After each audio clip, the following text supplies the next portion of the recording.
இலங்கை கடற்படையினரால் சிறைப்பிடிக்கப்பட்ட 46 மீனவர்களை விடுவிக்க மத்திய அரசு உடனடி நடவடிக்கை எடுக்க வேண்டும் என்று முதல்வர் ஜெயலலிதா பிரதமர் மோடிக்கு கடிதம் எழுதியுள்ளார்.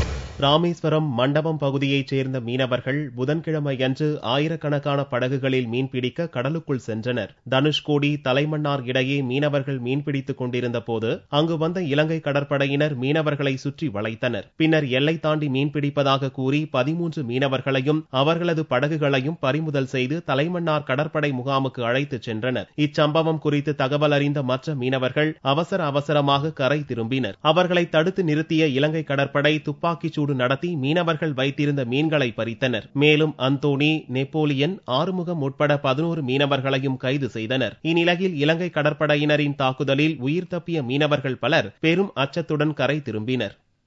சுமார் 1 மணி அளவில் நாங்கள் நம்ம எல்லை பகுதியில் மீன் பிடிச்சிக்கிட்டு இருந்தோம். மீன் பிடிச்சிட்டு இருக்கும்போது திடீர்னு இலங்கை கடற்படையினர் எங்கள் போர்ட்டு மேலே தாக்குதல் பண்ணாங்க.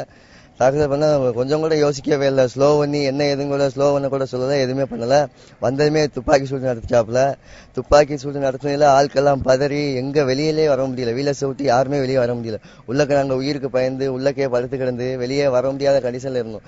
அவன் அதுக்கு கோவப்பட்டு நேவிக்காரன் என்ன பண்ணிட்டான், கொஞ்ச நேரத்துல 5 நிமிஷத்துக்குள்ளேயே எங்க மேல போட்டு அந்த நேவியை மோதிட்டான். மோதி 5 நிமிஷத்துக்குள்ளே போட்டு உள்ள போனா 5 பேருமே என்ன செய்யறேன், உயிரை காப்பாத்தன்னு சொல்லக்காண்டி என்ன செய்யணும் ஏது செய்யணும் முழிச்சுக்கிட்டு நாங்கள் இழுவில மடி எடுத்துட்டு போய்கிட்டு இருக்கும்போது லைட் அடிச்சு பிடிச்சி சாயை குண்டு அடிச்சு பொழிஞ்சிட்டாங்க. குண்டு அடிச்சு பொழியவும் நாங்கள் ஓடி ஒளியும் போது வேசாட்டில் போட்டை முட்டி உடைச்சிட்டாங்க.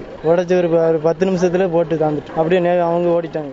இதனிடையே புதுக்கோட்டையைச் சேர்ந்த மீனவர்களையும் இலங்கை கடற்படை கைது செய்து யாழ்ப்பாணம் நீரியல் பாதுகாப்புத்துறை அதிகாரிகளிடம் ஒப்படைத்தனர். ஒரே நாளில் தமிழக மீனவர்கள் மொத்தம் 46 பேரை இலங்கை கடற்படை கைது செய்த சம்பவம் மீனவர்கள் மத்தியில் கொந்தளிப்பை ஏற்படுத்தியுள்ளது. இந்நிலையில் சிறைப்பிடிக்கப்பட்ட 46 மீனவர்கள் மற்றும் அவர்களுடைய 11 படகுகளையும் விடுவிக்க நடவடிக்கை எடுக்க வேண்டும் என்று தமிழக முதல்வர் ஜெயலலிதா பிரதமர் நரேந்திர மோடிக்கு கடிதம் எழுதியுள்ளார். இந்நிலையில் மீனவர்களை விடுவிக்க கோரி போராட்டம் நடத்த இருப்பதாக மீனவ அமைப்பு அறிவித்துள்ளன.